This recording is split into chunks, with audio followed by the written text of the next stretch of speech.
This is a record-breaking week for our consumer help unit. 7 on Your Side has 3 stories that together tally up over $500,000 in restitution and refunds. That's a lot of money. The first story has to do with the Queens Daycare, which provided free preschool, but didn't get paid the funding it was owed from May to August. 7 on Your Side, Zena Pineda joining us now. And this school was owed almost $100 grand. Yeah, it's a lot of money. Good morning, guys, and thank you for having us for this big week. I'm really excited to share these stories with you. You know, Universal Pre-K is really a lifeline for working parents across the city. The program gets over $1 billion in state and federal funds, and this is not the first time we went to bat for these providers.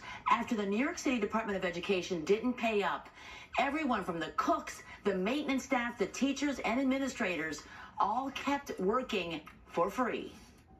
Custodian Benny Miller has devoted the last 23 years of his life to Quick Start Daycare in Queens. When his paychecks stopped coming last May, he still showed up every day. How come?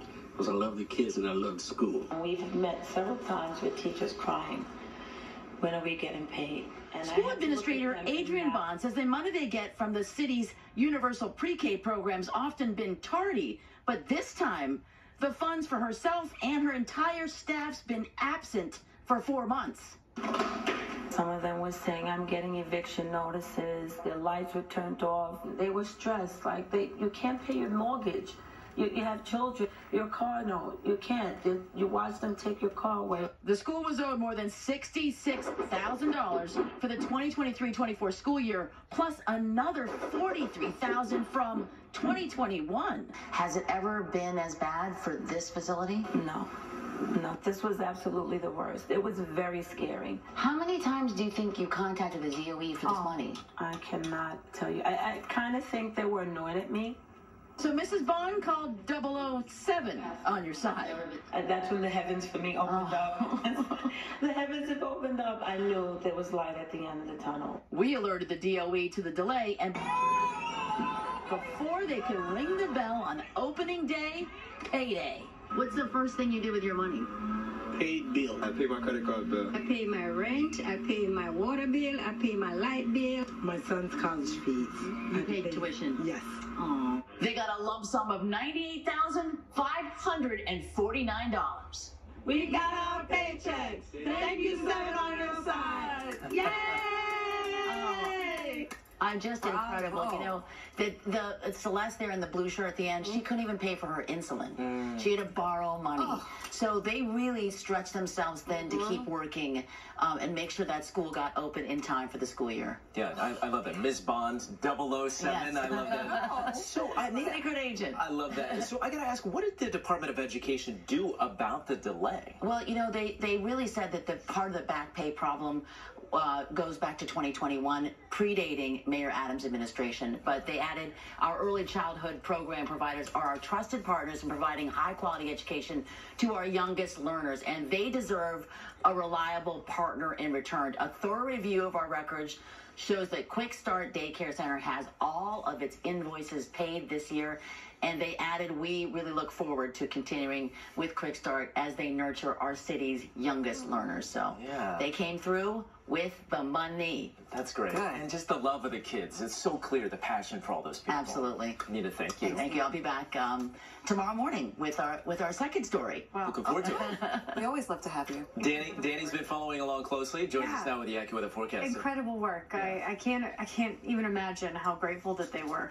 I want to get you outside on this Monday morning. 61 degrees, reading is partly cloudy. We're creeping closer to sunrise in about 20 minutes now, but we're already starting to see some sunshine. For our northern suburbs this morning, 40s and 50s.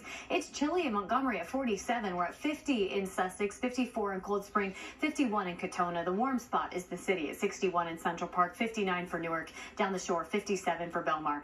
I'm keeping a close eye on the visibility map. It's the one weather worry for today, and some pockets of dense fog are on the map. You see Montgomery a half mile, same for Sussex. So portions portions of the lower Hudson Valley over through northwest New Jersey dealing with some spotty fog, and then parts of Putnam into Fairfield County as well. That should burn off heading toward 9 a.m. and this is what we have to look forward to. Highs today near the seasonal average, mid to upper 70s, and sunshine that is at times will be filtered by high cloud cover. Our northern suburbs landing in the upper 70s, low 80s, near 80 for Dover and Beekman, 79 in Danbury and Cortland today, 79 for Maybrook and Libertyville as well, 78 in Rocky Hill. Fantastic day ahead of us. Lucky us. It is dry day number 9 in this stretch of gorgeous weather, but high pressure now starting to nudge east and our attention turns to the south. This is potential tropical cyclone 8. That's what the National Hurricane Center has dubbed it.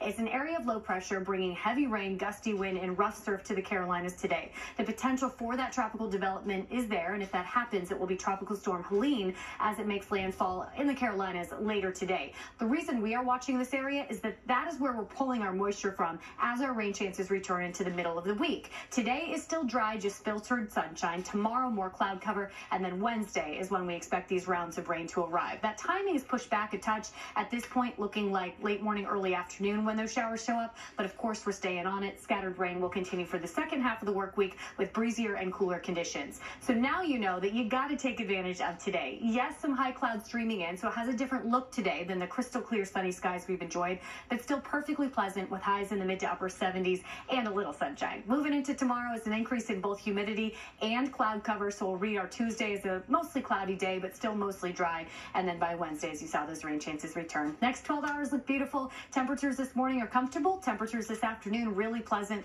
Highs in the mid to upper 70s today. Great day ahead. Lows tonight in the 50s and 60s under a partly to mostly cloudy sky, and then tomorrow is definitely more gray, but still fairly comfortable. By Wednesday is when those rain chances return. We stick with a few scattered showers through the end of the week and then dry out heading into the weekend. Heather? And we have a commuter alert on the Cross Bronx Expressway going east right near Castle Hill Avenue. A stalled flatbed tractor trailer. You can see it's off on the side of the roadway, but it sure is causing some pretty heavy delays. They're calling it 11 minutes, but you can see how slowly that traffic is moving, and that's 11 minutes to go about 4 miles, and it's really backing things up coming inbound at the George Washington Bridge. Your delays to the lower levels, you're just jam-packed moving across the span.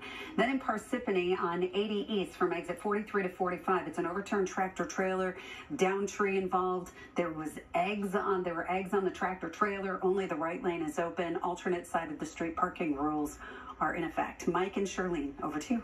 All right, thanks so much, Heather and Danny. It is 6:22. Today we expect to learn new information about a victim in the Gilgo Beach murders. Also ahead this morning, a special honor for Supreme Court Justice Sonia Sotomayor. How she's being honored here in our area today.